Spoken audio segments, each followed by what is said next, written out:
We've all got loads of things to balance in our lives, keeping fit, family, work, whatever it might be. But there's something I've been doing for the last 30 years which has stopped me going insane. In this video, I'll take you through step by step what I've been doing and how I've been doing it.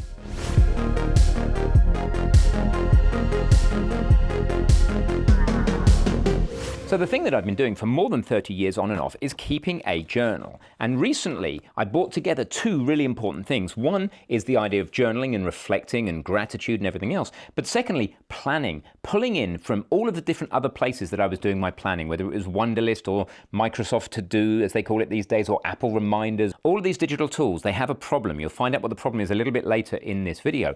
And what I discovered that really changed things for me was the bullet journal method. Thank you to Ryder Carroll for creating this book and this methodology. Most of what I'm about to show you is the bullet journal method. I've modified it for my needs, and I like to think that I've improved it. And this can work on paper, nice hardback bound notebooks, something like this. You can get moleskins, or you can get however you pronounce that. I don't know, you tell me how you pronounce it in the comments, who knows. Or you could do what I do, which is use something like an iPad. It doesn't really matter which medium you use, it's completely compatible with paper, and for good reason, by the way. Don't think that digital is necessarily better. So journaling, that's what it is. It's a modified version of the bullet journal method. Let's dive in, see exactly how it works and how I do it, and I will see you a little bit later on in the video. Okay, job number one is to create a home for our notebooks. I love the expression, a place for everything, and everything in its place. Now, whether it's a physical notebook, in which case the place might well be a bookshelf, or a digital notebook like this, I've got a folder ready to accept it. So I'm going to create, buy, or get my hands on my first notebook. The size, the physical size I like to go for is A5. That works both digitally and physically very well, especially here on GoodNotes on the iPad, which is the app that I'm using. And that's it. I'm just going to create the notebook now. So this is the cover. Firstly, I do like to draw on the cover, customize the cover a little bit. You may or may not want to do that in a physical journal. In my case, I'm just going to write up the top here something like April 2025, just so that I know what it is when I look at it. All right, now the next page, which is going to be numbered page 2. Why page 2? Because I want the numbers that appear down at the bottom of the iPad when I move over here. You see it pops up with 2 of 2. I want those to be in sync with what I physically got written on the page, so I don't want any computation, anything clever to do. But also, it's really important to have page numbers because I want to disincentivize myself to insert pages. I want this system to be equally valid and compatible on paper or on digital. It's really important for reasons we'll see later. Right, so the first page is the index, and it just helps us find things later. And I always like to underline my titles with a second color. I think it's really important. I think that when you have a second color on the page, it just pops out a little bit more. We'll see the structure of the index a little bit later, but that is there ready to accept categories of things that we're going to be talking about to help us find them later. So we've got a cover and we've got an index. Let's go on to the third page. What I like to do on page 3 is to set up a vision board. So I'm just going to title it as such. Now, vision board itself doesn't really need to go in the index. It's the third page. It's normally there. There's nothing unusual about it. And I can't spell the word board. Look at that. So let's sort that out. Board. There you go. All right, now what is a vision board? Well, let's look at a previous journal for an example of a vision board. So there's a previous cover with a little bit more time spent on it. Still looks kind of dodgy. If you're more artistic, make the time for it. Here is an example of a completed index. You can see a bunch of different topics here, and then you can see the pages on which I would find those topics, right? So that gives you a good idea. And then this is a vision board. A vision board is a visual if you like, scrapbook of things that you find inspiring. So like to go to for a holiday on the Maldives. I'd like to have a drone that can carry people. I would like to be appreciated on YouTube. I'd like to go on a cruise one day. I'd like to have a flight sim chair set up, something like that. I'd like to play the piano. This is a clavinova, well enough that people actually want to join in rather than just bang their heads against the wall. And also I'd like to take the family to space at some point and look back on the Earth, because I think that perspective would be amazing. So whatever's right for you, I think it's a great idea to get a vision board. Now what I'm going to do for speed here is I'm just going to copy this and move it across. So there you go. No need to recreate your vision board from scratch every month. If you've got one in a previous journal and you are digital, then it's easy enough to copy and paste it over. By the way, easy doesn't mean better. Friction is something we're going to talk about quite a lot through this video. And what I just did there was very low friction. So if you are going to do a lazy copy and paste, take the time to check in with each of these things and make sure you still feel some sort of affinity to them and they're still what you want. Clearly, if you're on paper and you're cutting out actual physical scraps or photos, or you're printing them out, then the friction is already there. The friction is a good thing. Without friction, we slide about all over the place. So anyway, that's a vision board. It's there to be referred to. Just the act of touching it and having some interface with it on a monthly basis is all we need. We do not need to refer back to this page. We've done our job once we've looked at it once a month. All right, let's move on. Let's drive straight into the month goal. Again, number the page. And in this case, it's going to be April. I just go APR for brevity, 25 as in 2025. If that's confusing, you can say April 2025, whatever you like. Just make sure that you understand what it means. Again, use the second color to underline. And let's think, before we write out our goals and see the notation for that, let's just remind ourselves of the idea of a SMART goal, not to be confused with SMART from the channel. That means something else, which you'll see in other videos. But here I'm talking about specific. So the goal should be specific. You should know what you mean when you read it later. It should be measurable. There should be ideally some sort of number to it. It should be achievable. There you go. It should be relevant. Now, what's it relevant to? Well, it's relevant to the longer term, bigger picture. So the goals we set in April should be relevant to the visions that we set above. All right, that's the idea of relevancy. And then it should also be time bound. Well, it kind of is, given that it's a goal for this month, right? So it should be specific, measurable, achievable, relevant, and time bound. That's the idea of the format of any particular goal. So now we introduce the first bullet journal notation. We're planning for proper. If you're following me along, and please do follow along, at least the second time you watch the video. Maybe you watch the whole thing as an overview, but do follow along and set your own journal up on something, even if it's on separate sheets of paper to start with. Just getting going, you know, action is traction. There is a bullet. Now that is a to-do item. All right, and then when we complete that to-do item, we cross it through like this. We'll see that later on. So what we're going to do here is we're just going to write out goals. Now, don't worry about the order. It really doesn't matter. We can sequence them and decide what order we're going to do them in later. But we're thinking to ourselves, this month I must, and then whatever it might be. I'm going to write ridiculous goals like do this because it's quicker to write. But you understand the point. You're actually going to want to do this, do that.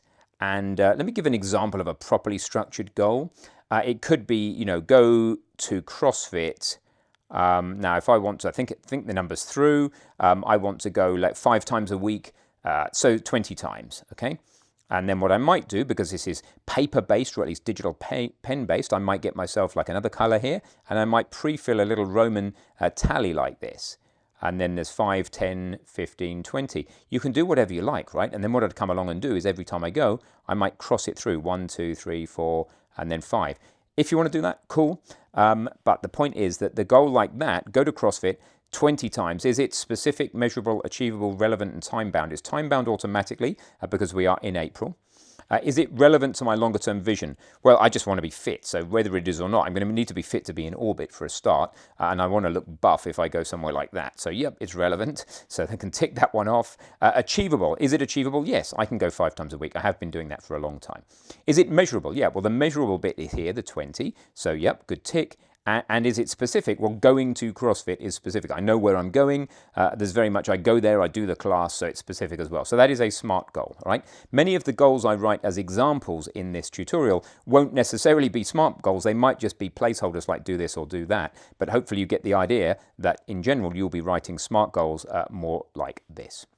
All right, so that is how you do that. Now, if you decide while you're writing this, you need to make a note, you can talk about this particular thing as an indented dash, like this would be a note. So note that, you know, something or whatever you like. So that's how a note works. This is a single line note. You don't go any further than the end of the line when you're using this notation of a dash. If you do want to do multi-line notes, we'll see that a little bit later in the tutorial. And that's it. You just write out your goals like this. Don't worry about the order. You can come along later and write the order that you want to do these things, either on the left or the right. I tend to write it on the right-hand side and say, well, you know what, I'm gonna do this first, and then I'm gonna get that done. So that gives me a sequence over here as to the order to do things in. And as you achieve these goals, then what we do is we tick them off like this. It's actually crossing them off. There's a good reason for all these notations. They all work together really nicely. So there you go. You've got your first piece of notation, which is just a dot like that gets crossed through when it's finished. Works on paper, works in digital, and is nice and clear and easy to see. Now, this is a page that I am going to refer back to regularly. But probably not every day. So I'm not going to bookmark it. And in the case of a physical journal, you might want to put a tab. I'm not going to do that because I don't need to come to April every single day.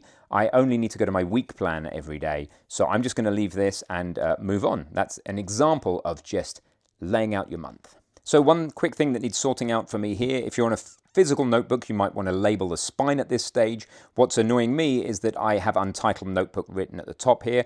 What I tend to do is go to the previous notebook, copy its name to keep the same format, to keep format consistency, paste it, then I increase the index of the number. I do suggest you have a number, just a sequential number, no leading zeros, forget 0, 1 or 0, 0, 1. How many leading zeros are you going to put?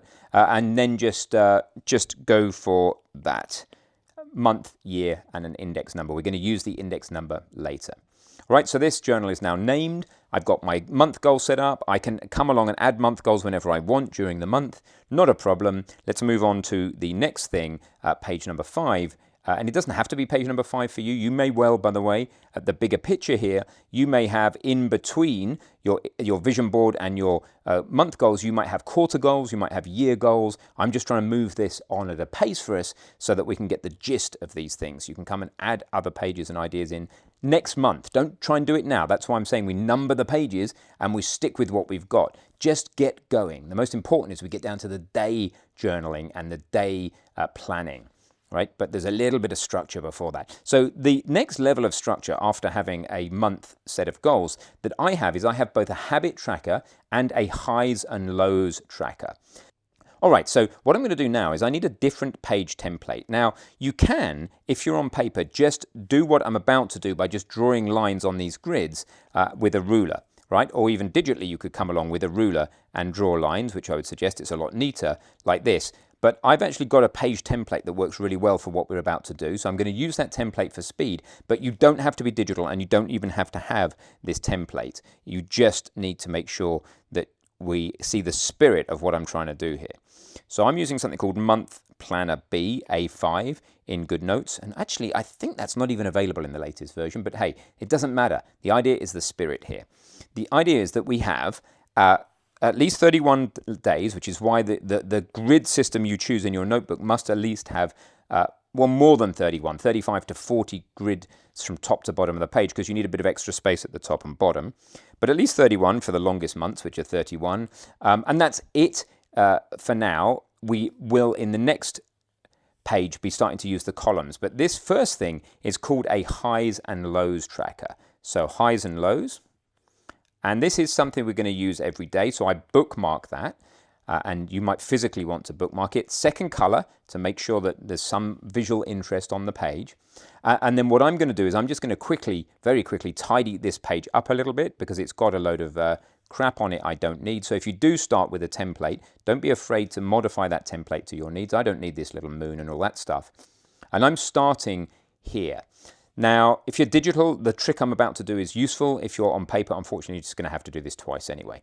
The first thing I want to do is I want to know what day of the month this first is here. So what day of the month is the 1st of April? I don't know. It doesn't really matter. Let's assume it's a Wednesday. And then we just index through like this: Wednesday, Thursday, Friday, Saturday, Sunday, Monday, and we just go all the way through, okay? And now you might wonder, why the hell are you doing this in this day and age of digital? Well, again, this is all about having the appropriate amount of friction so that we can make sure we slow down enough to really think about what we want. All right, so we go through like this, very simple once. And then what I do is I go across and put horizontal lines every week. So Wednesday, Thursday, Friday, Saturday, Sunday, Monday, and then we go here, and then we just do the same. Digitally, of course, I can move this line Otherwise, you have to be a little bit more carefully on paper. And we go all the way through and have a check at the end. So wherever you get to at the end, just make sure that the day lines up. So we're going Monday, Tuesday, Wednesday, Thursday, Friday, Saturday, Sunday, and then make sure that the last day is right, because it's easy enough to get all these things out of sync or to miss a letter, and that would be a shame because all your days will be wrong. So Monday, Tuesday, Wednesday, Thursday. Let's assume the month ends on Thursday. We just check that Thursday is indeed the 30th. I would personally kind of obliterate this 31st just for clarity. And we're done in respect of we have a line where we can write the things that are the biggest highs, the top 5% best things that happen to us each day, and the lowest low. I got this from EO, Entrepreneur Organization, and I think it's a really useful process. Not every line is filled out. We don't have to put something in every day, but if something extremely good happens, we write it down. If something extremely bad happens, we write it down. And this gives us a really nice reflection on the best and worst things that are happening to us. And these red horizontal lines just guide us as to where the weak boundaries are, okay? Now, the trick I said about digital. If you're digital, what you can do here is you can just duplicate this page. I don't do a lot of this sort of stuff. It's nearly all 100% paper compatible, but I would duplicate it in this case because the structure, just the structure I've done so far, by the way, no more, this structure is going to be used on this next page, which is with the habits page. And this is a habits tracker.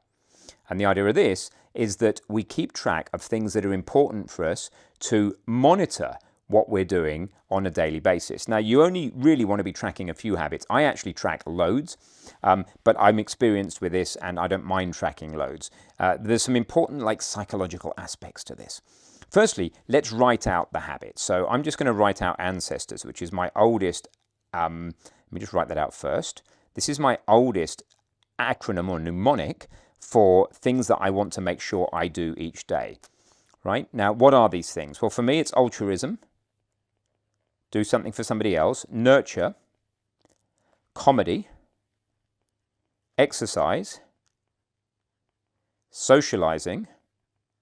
Treat myself. Go outside. Do some reading. And some stillness or meditation. Okay, now you can add more or less habits than this if you wish, but that's where I start. I got to this because I was in a period in my life where I was studying physics and mathematics and sat indoors a lot. And I was also a fireman at the time. And that gave me some variety, jumping up and pulling horses out of ditches or putting houses out of that were on fire. But I felt I was imbalanced and I thought, what would my ancestors do? And I thought, well, if every day I do something for someone else, altruism, I look after something I own, even if it's just watering a plant. I laugh. I do some exercise. I have some social contact. I treat myself in some way. I go outside so that it's not all indoors. I do some reading and I do some meditation or stillness. Then the day can't be that bad. That's the theory behind that. I'm not going to show you all the other habits I track here because they spell out something very rude along the top. Maybe in some future membership plan or something I will open the doors to that. But here's how it works. It's very simple. All I do at the end of the day is I just say, well, did I do this? Well, yes, I did something altruistic. I didn't really nurture anything. I laughed like a drain. I did some exercise. I socialized. I treated myself. I didn't get outside. I did some reading and I meditated. Cool. That's the Wednesday. Next day, well, maybe I did everything the next day. Great. So the X means I did it. It means yes. It's the same notation. Remember when we have a to-do and we cross it off. And that's it. And then basically you end up with a pattern that ends up looking something like this. And whatever it is. And as part of my daily process, I'm going to look down these lanes and just look for, hey, there's a bit of a streak here where I'm not doing something, right? Maybe I don't go outside for 3 days in a row, yeah? That's not great. That's not what I want to do. So I just observe it and say, maybe I should plan something in down here to spend some more time outside. It's really important not to see this as something where you have to get an X in every single grid, right? Because you're just setting yourself up for failure. This is just measuring what is. It's not about judgment. It's something that on a daily basis, which is why I will also make sure that I bookmark this page, on a daily basis, as part of the day setup, I look at this and say, hey, are there any habits I'm not on top of that I would like to make a change to? All right, so that's the habit tracker. That's page 5. Time for a short breath and a cup of tea, I think.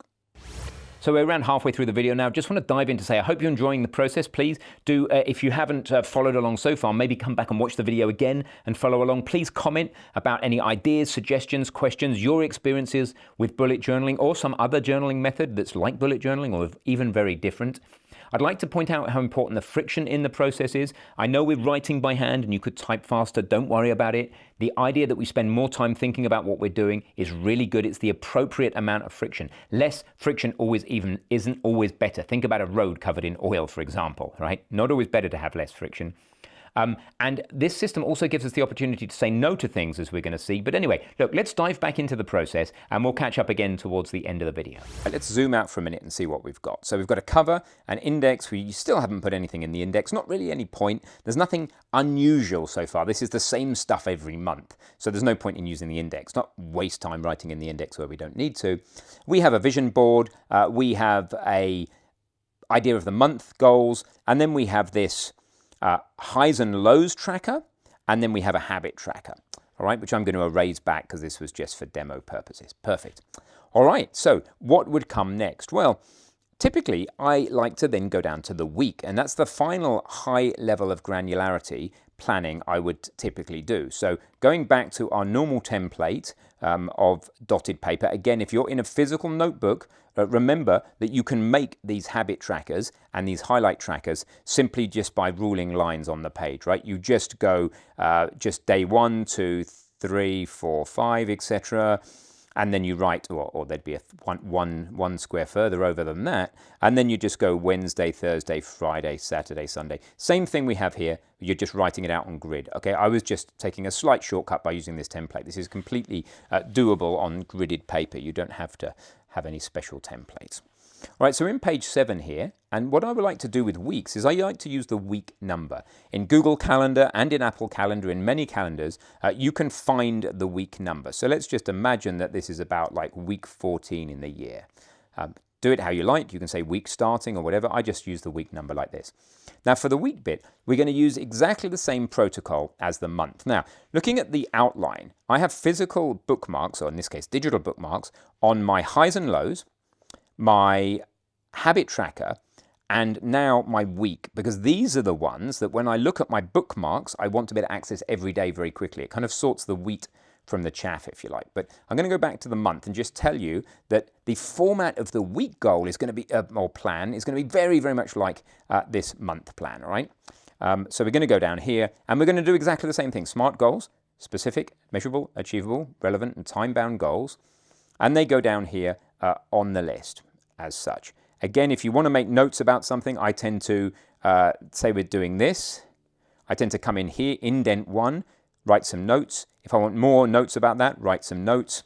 But on the week and week plans, I tend to not do too much of this note making. The journaling part of this system really comes at the day granularity. So write notes if you want to, but I think it's better just to have mainly just goals. Now, if you end up with a huge goal here that ends up being far too much for a week, and you have a small goal here, it's okay. Don't worry about it. We can split this big goal out later. Get them written down. Don't worry about the order. Add to them later. Just think to yourself, hey, what is it this week that would be really good to get done that is relevant to my bigger picture goals? So what you might refer to when you do the week goal is, for example, the month goals, and say, well, you know, if I'm going to go to CrossFit 20 times this month, then when I go back to this week, I'd better go to CrossFit, well, 4 times, 5 times, depends how many I did last week, right? 5 times. And something like that, all right? And then we check the calendar, and off we go. By the way, with respect to checking your calendar, your actual Monday, Tuesday, Wednesday to Sunday, whatever, I don't do that until quite late in the week planning process, because really what you want to do is you want to schedule yourself around your priorities. What a lot of people do is they have a calendar, and it's got a load of stuff in it already, big blocks of things, and then you're like, well, any goals I want to achieve are going to need to kind of squish in and fit in between here. Right? And we never put them in the calendar anyway. I like to kind of do the opposite. I like to think like we're doing here about the goals. Schedule in some time for those big goals, like, oh, I'm going to schedule a block of work there, a block of work there, whatever. And then you know, the rest of life has to fit around it. Now, everyone has to play this how you need to play it. Depends on your job and your circumstances. But I think the takeaway is schedule your priorities if possible. Don't let your calendar dictate everything.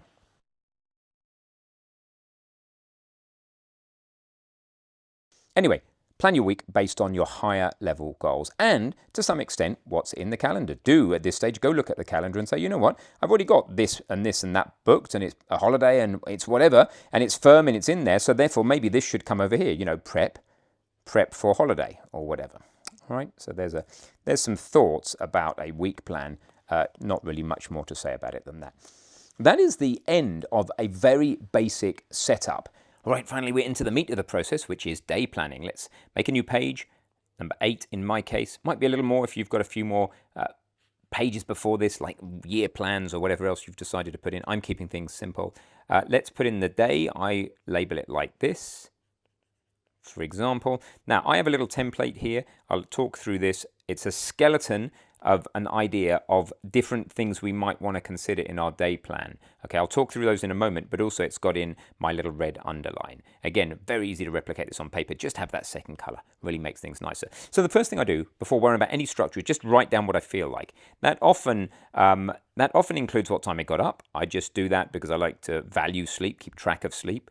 If I got up too early and think I need a nap, I may just give myself a task. And remember that this icon is a task. At not a particular time, it's just a task, afternoon nap. I might remember that at a particular time, so this is where we get our new notation. This new piece of notation is this. At a particular time, at say 17:10, I might want to leave for CrossFit, okay? I use 24-hour clocks, but obviously some people are more comfortable with other clocks. I'm just kind of used to doing this now. I also think it's going to be easier to search if I ever wanted to do any kind of search on this. So that's this thing here is a task, an event at a particular time, all right? So we have several pieces of notation now. We have an item that is required to be done. We have a completed item. We have a one-line note. And now we have an event like this. So we have all of these different pieces of notation. So at the beginning of the day, I just write down like anything I feel like, whatever. You know, I kind of how I feel about something, feel like some sunshine, then maybe something I'm grateful for, grateful to a person, grateful for something, grateful to, you know, X for Y. You get the idea.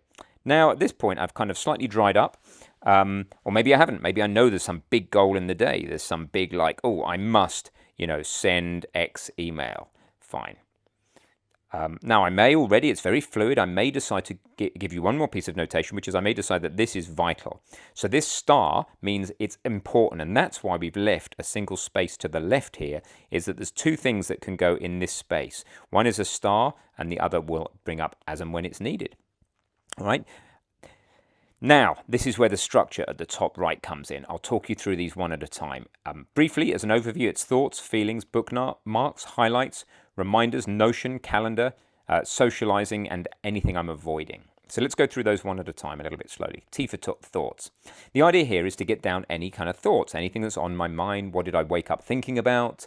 Just what's on my mind. This can be written in short form notes like this, as we've talked about, single line notes, or one more piece of notation for you. A plus is where you want to write multiple, like longhand notes. I generally think carefully before I do that, because often it's better to just have a minus and to say, here's a thought in brief, and then if you want to group things together, you can kind of put sub-thoughts indented like this. So indentation is like sub-things. Either way, whatever works for you, just wanted to show you the two types of notation. All right, so that's the thoughts. Feeling, well, I've already got that there, right? Feel like some sun. Is there any other specific feelings I want to get down? Well, not particularly today. Okay, bookmarks. So this is where I go to the bookmarks, or in a physical journal, I look at the bookmarks, and these were the things I said. I bookmark the things I want to go back to every day. They could be open projects. We haven't done a project page yet. We'll do that in a bit. But it is the highs and lows, the habit tracker, and the week plan, of course, is a great one to go to because here I want to think about, hey, if I'm going to get all this stuff done this week, then which of these do I need to do something about today? Let's take this as an example. Prep for holiday, and it might just be that I think the next step for that is to book a flight. All right, so just book a flight, and big bold action. Maybe make sure that all of these are SMART. Remember we said before, specific, measurable, achievable, relevant to your larger goal, and time bound. All right. Wicked. All right, so then I've done that. I've said, hey, these are my thoughts, these are my feelings. These are the bookmarks in the journal itself, the things that I'm going to check every day.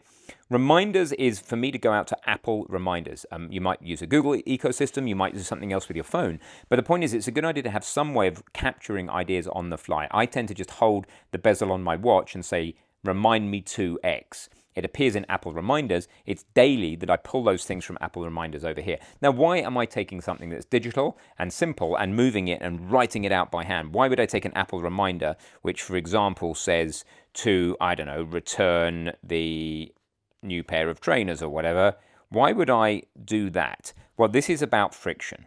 This is about the fact that if a task is too easily created and put on a digital list, then that list just grows forever. And that is a problem, and that is stressful. Having a little bit of friction that you have to write it out. If you can't even be bothered to write out a task, maybe you should do what we do next, which is the last piece of notation for this video is a cross through. It's important that we not only have ways of creating tasks, which is like this, and completing tasks, which is like this, but also that we have a way of obliterating tasks like this. Otherwise, we're just going to get an ever-increasing backlog.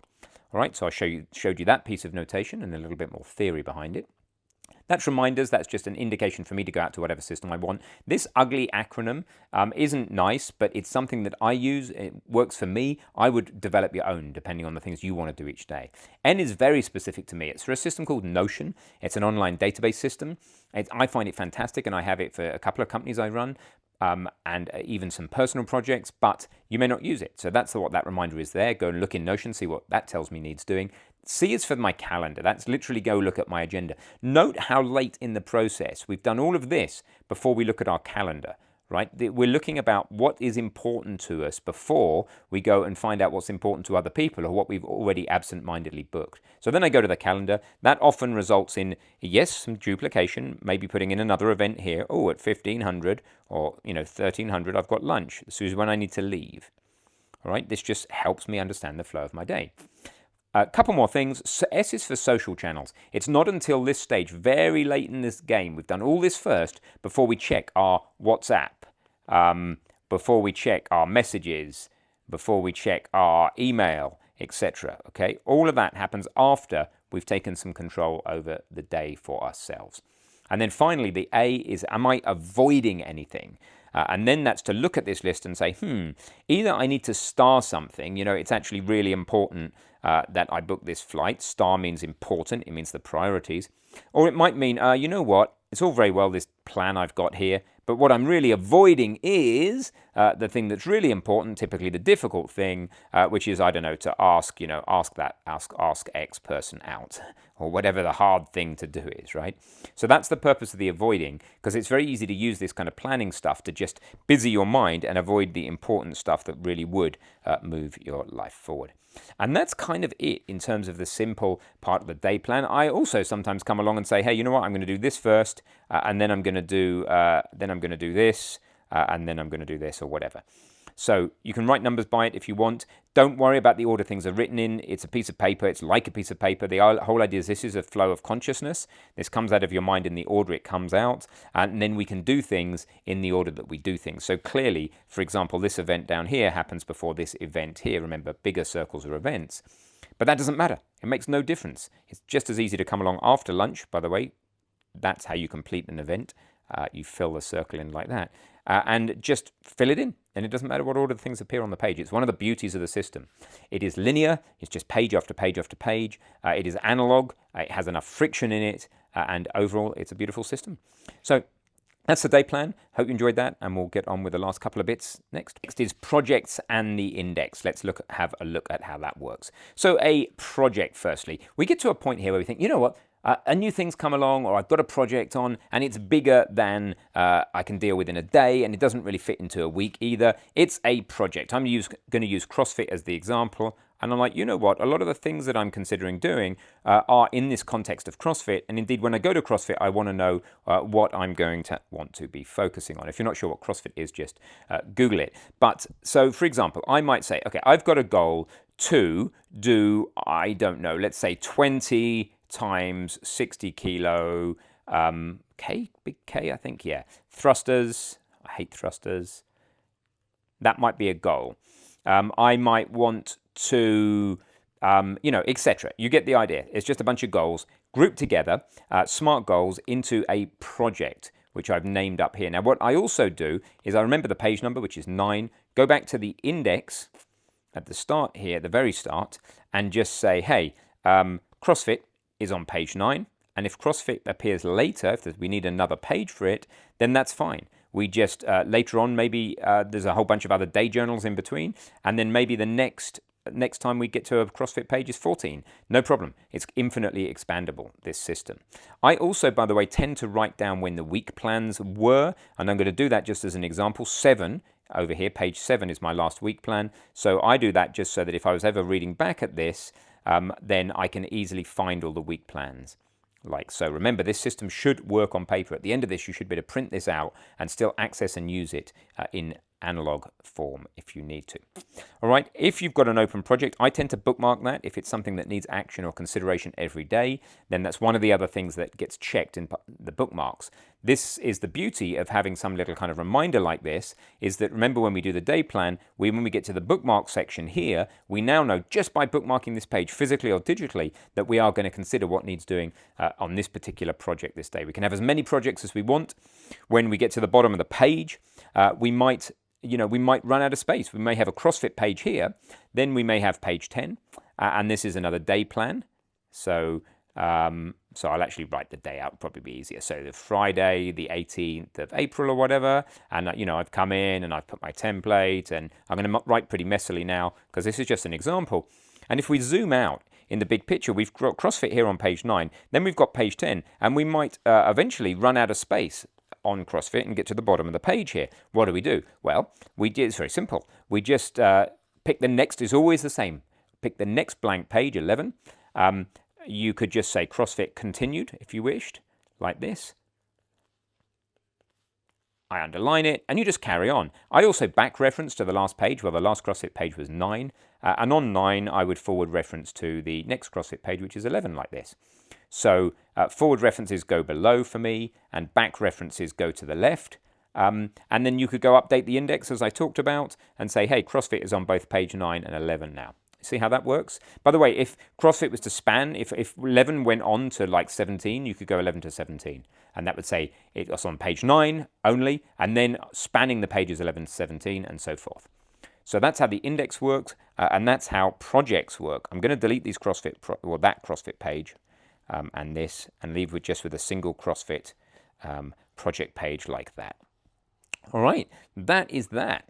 All right, at this point, imagine we have finished the month. The month has ended and we need to start a new journal. Well, of course, you go back to the beginning of this video and repeat the process, but there are a couple of things to say about the end of the month. This is how I think about the end of the month. Firstly, this is an opportunity to go through and make sure I haven't missed anything. So I go through each page, and then here I might say, oh yeah, actually I did do that in April. I decided not to do that. Remember that notation for crossing through. And one more new piece of notation, that is this forward mark. You see the benefit of having like a little dot where you can cross through it, or you can go forward, or you can cross through this way. You see, it's pretty cool, pretty versatile. We can start with this, which is to do. We can say done. We can say carry forwards. And that's got that friction. Remember the friction we talked about? If you can't be bothered to carry the thing forwards, then maybe it is something that you need to do the other thing with, which is just cross it out and let go. So that's it now. I'm like, April's cool. Here are my highs and lows. Interesting. I'll review this maybe later. How's my habits? Obviously here this is empty, but the habit tracker by the end of the month for me would be fully populated, something like this. You can imagine it all the way down to the bottom. No judgment here. This is important, right? Don't judge your habits. Just use it to monitor and adjust how you behave. Don't beat yourself up. Same on here. Achieved that, binned that off, carried that forward, achieved that, and binned that off, or whatever. You get the idea. Go through each page, making sure that all of these should be complete one way or the other, so there's no loose ends. And once that is done, by the way, most of these will already be done. You don't have to do much on most pages, right? Most of your day pages will already be completed at the end of the day, which is, by the way, something I didn't mention in the day bit. And when you get to the bottom of the journal and you've finished all this, what I do is I export all of this, or if it's paper, you don't really need to do anything. Perhaps you want to scan it. Lots of ways you could scan it. I'll leave that to you. There's lots of good apps out there for doing that. The one that I use is Scannable, or just the Google Drive app. They do a good job, but it's a pain in the bum scanning off paper, which is one of the reasons I went to an iPad. Anyway, the point is you export this. I save it as a PDF, and I personally send it straight to Google Drive. Huge congratulations if you've got this far in the video. Thanks for watching. I hope you've enjoyed it. I'd really encourage you, if you want to implement this, to go back to the beginning, follow it through, actually doing stuff, actually writing things out. Where I wrote abstract things like this and that, actually write SMART goals each time, and basically enjoy the process. I did want to say that this is only part of my planning series. The bullet journaling is the heart, because all other planning systems that I use, whether it's Apple Reminders or Notion or anything, 3D modeling, whatever, all ultimately end up as part of a day plan and become an action on a day plan. So regardless of how many digital systems, which are great for all sorts of reasons, especially collaborating with others, and where you just need digital, like 3D modeling, for example, they all end up in this one place. So this is the place to start with planning. Over the coming weeks and months, we'll look at other types of planning systems and software, and it's going to be a lot of fun. Check out my 2025 projects video for an idea of the sort of projects that I'll be actually implementing using planning stuff like this. And I'd just love to hear from you in the chat. How do you plan? What do you like about what you've seen? What don't you like? What are you confused about? What did you like? Whatever. Just get on the keyboard, get in the comments. I'd love to see you there. And I look forward to seeing you in the next video.